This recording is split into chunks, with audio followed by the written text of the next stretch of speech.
Olá! Hoje, no mundo político, os impactos em Minas Gerais da fusão entre o DEM e o PSL.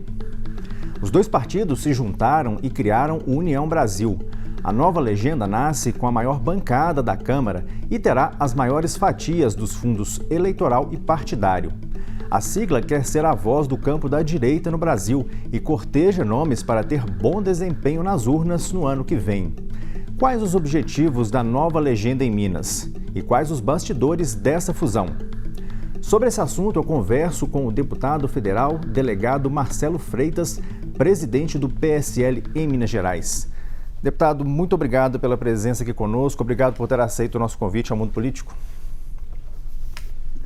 Olá, Heitor, é uma satisfação muito grande comparecer aqui e falar a cada um dos nossos telespectadores sobre tema tão relevante para a política mineira e para a política nacional.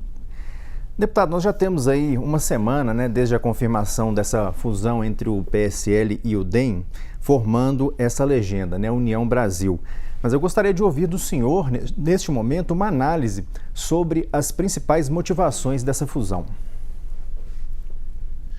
Nós compreendemos que essa fusão representa, de fato, o maior evento político que perpassa os biênios 21 e 22, especialmente porque há a união de duas grandes bancadas, uma delas extremamente tradicional na política brasileira, que é o DEM, e, nesse sentido, essa união dessas duas grandes bancadas vai permitir que estejamos inicialmente com 82 deputados, com 8 senadores da República e com 4 governadores. Então, de fato, é algo extremamente relevante para a política nacional e, sem sombra de dúvida, vai influenciar na política mineira, especialmente na eleição para o governo do Estado, deputado estadual, senador e deputados federais. Deputado, o senhor, até vou aproveitar a deixa que o senhor nos deu, que os senhores estão se unindo a um partido já bastante tradicional. O PSL ele cresceu muito em 2018, na onda do que se chamou de nova política, de uma pegada, às vezes até mesmo na contraposição ao sistema político tradicional, que é normalmente de alianças e de coalizões, e está se aliando a um dos partidos mais tradicionais e antigos do país, que viveu aí algumas mudanças de nome no caminho, mas que é um partido já com uma história, uma trajetória no país. É uma correção de rumos do PSL, buscando uma forma mais tradicional de se fazer política agora? Sem dúvida alguma, Heitor, eu acho que é uma verdadeira simbiose em que há a união de dois fatores extremamente relevantes para a política.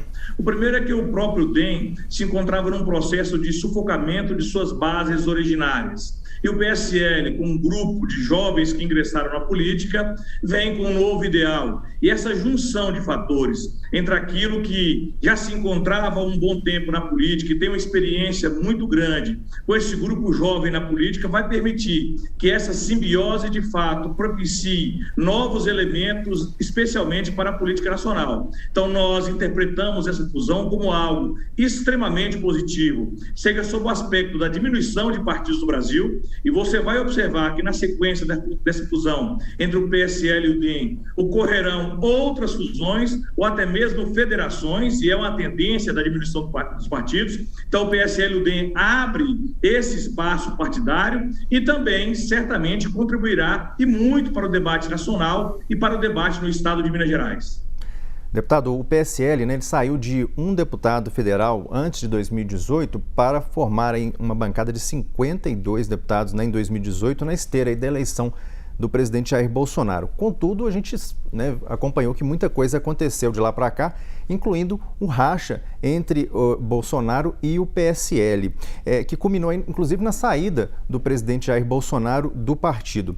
Apesar dessa ruptura, muitos bolsonaristas permaneceram no PSL. E agora se fala em possível desembarque de alguns desses quadros. Isso, de alguma forma, preocupa o senhor? Não há absolutamente nenhuma preocupação, particularmente em Minas Gerais, em que essas questões são feitas de maneira extremamente dialogadas.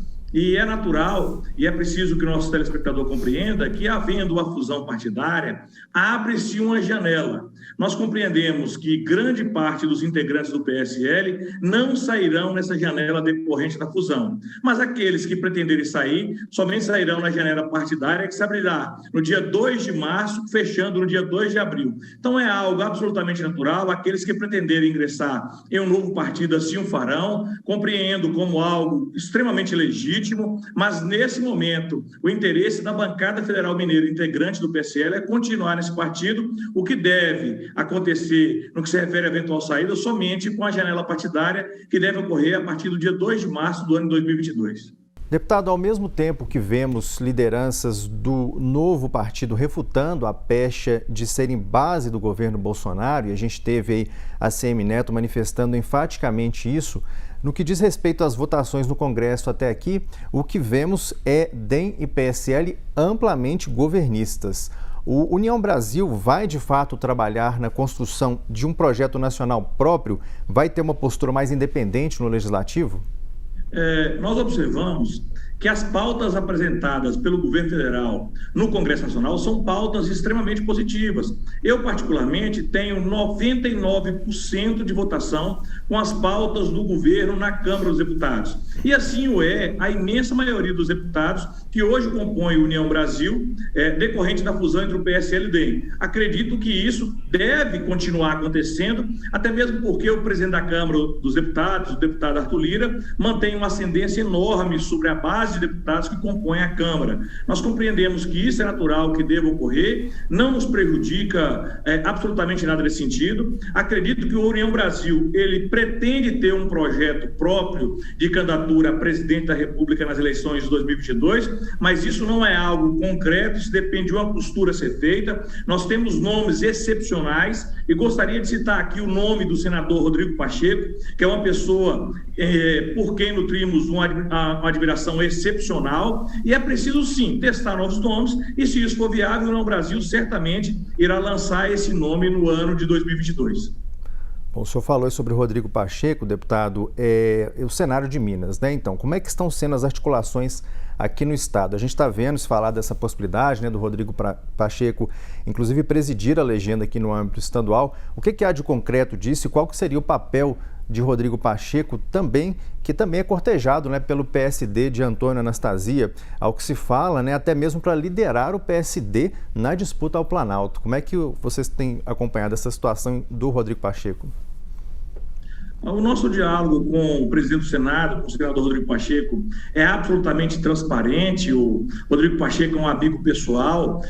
Inicialmente, a presidência do partido ficaria comigo em Minas Gerais, mas eu não tenho dúvida alguma que se o presidente do Senado, Rodrigo Pacheco, pretender ficar no União Brasil, e nós acreditamos de forma veemente que ele vai ficar, eu não tenho nenhum receio em abrir mão para que o presidente do Senado, Rodrigo Pacheco, seja o presidente de Minas Gerais, desse grande partido que é a União Brasil, e compreendo que fará uma excelente gestão a fim de que tenhamos em Minas Gerais a maior bancada de deputados federais e estaduais nas eleições de 2022. Isso é um planejamento que estamos fazendo a médio prazo, sem dúvida alguma. O senador Rodrigo Pacheco é um grande ator nesse cenário de construção coletiva e nós acreditamos muito no potencial do nosso senador Rodrigo Pacheco para presidir o partido em Minas Gerais ou até mesmo para se lançar a voos mais altos, como potencial candidato a presidente da República, a governo de Minas, a vice-presidente da República, enfim, conversas que efetivamente serão conduzidas de maneira muito republicana, democrática, a fim de que possamos escolher o melhor cenário para o nosso partido e para o Brasil.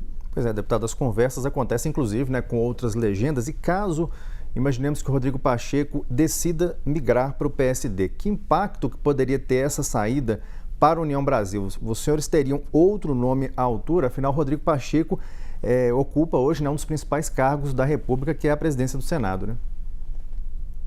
A União Brasil, ele vem testando, seja originariamente com o DEM e com o PSL, vários nomes.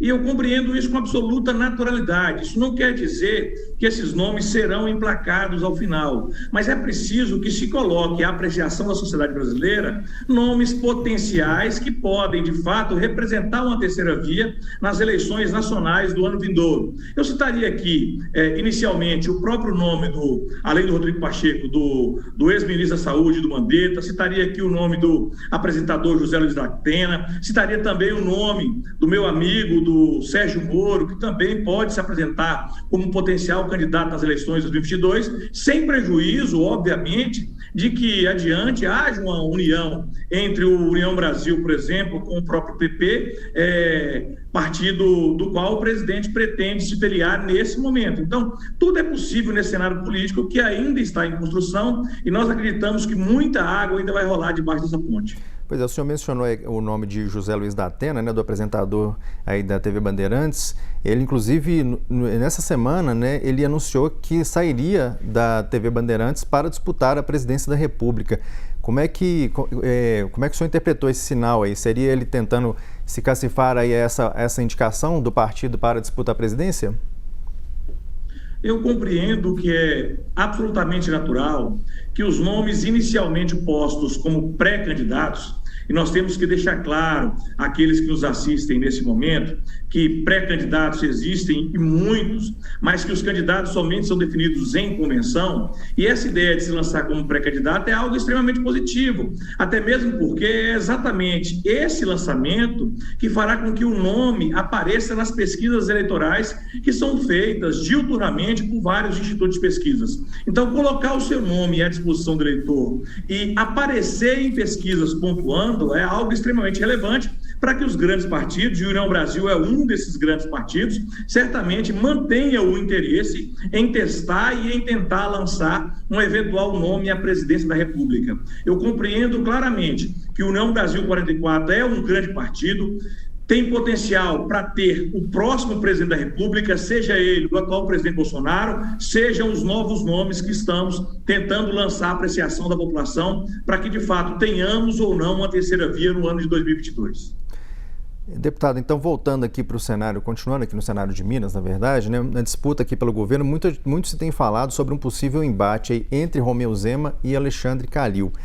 Onde que a União Brasil entra aí? Apoiando um dos nomes, candidatura própria ou, quem sabe, né, conversa que a gente ouviu durante os últimos dias aí, há um convite para Romeu Zema para integrar a União Brasil, como a gente viu aí recentemente?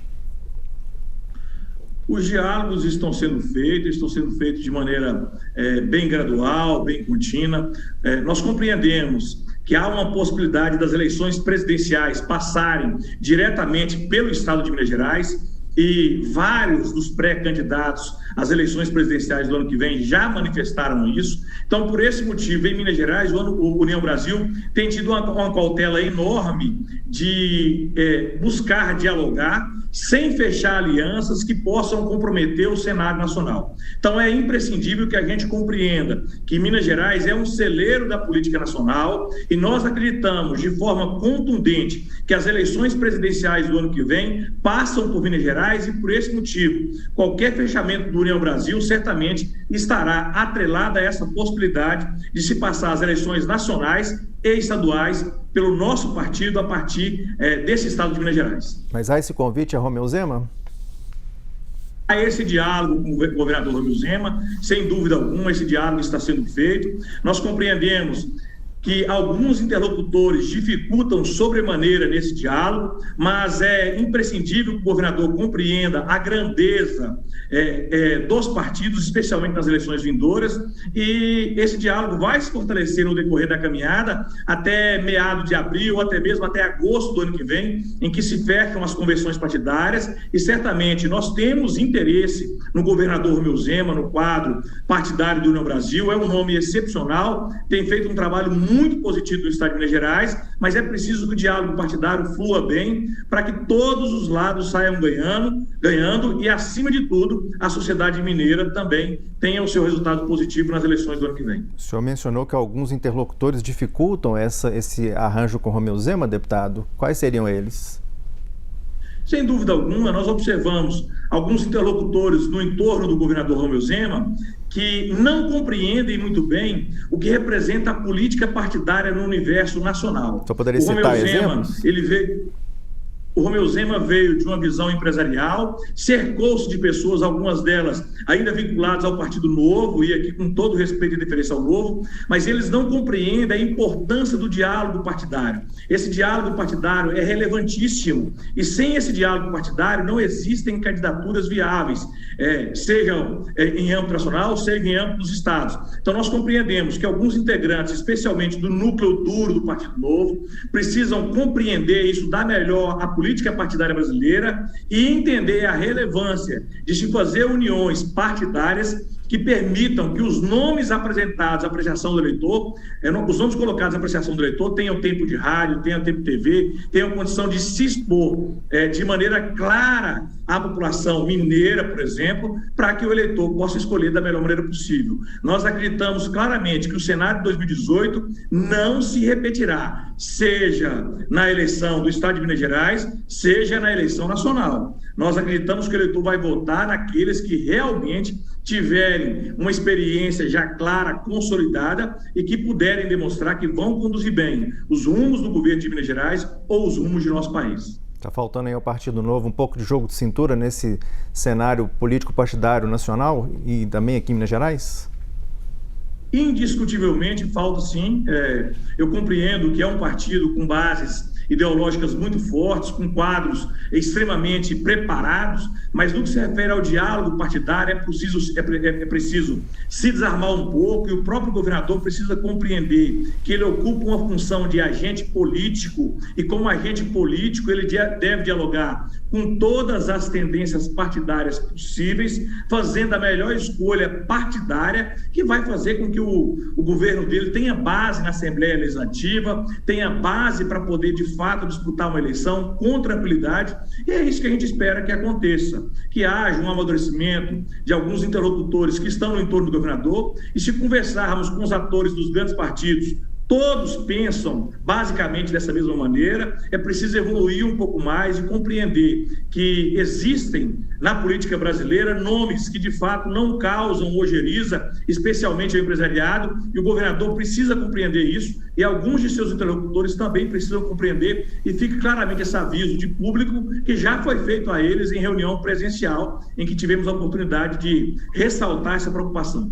A relação está um pouco difícil, deputado, da bancada federal com o governador Romeu Zema? Não está dificultosa, pelo contrário.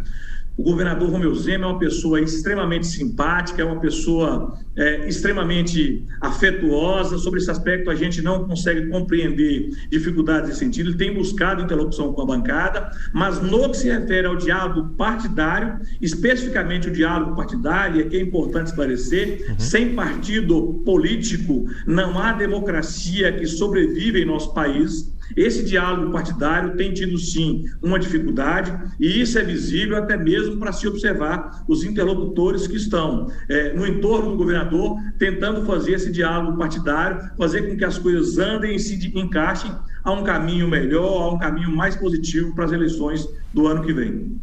Deputado, falar um pouquinho de Assembleia. Democratas e PSL têm aqui na configuração de hoje do Parlamento Mineiro 7 deputados estaduais, né? São 5 do PSL e 2 do Democratas. Como é que estão aí as conversas com esses parlamentares, né, que compõem esses partidos hoje? Eles vão ficar e a União tem musculatura aí para ampliar essa presença aqui na Assembleia de Minas? Porque a gente sabe que um dos objetivos da legenda é o fortalecimento da presença nos legislativos, né?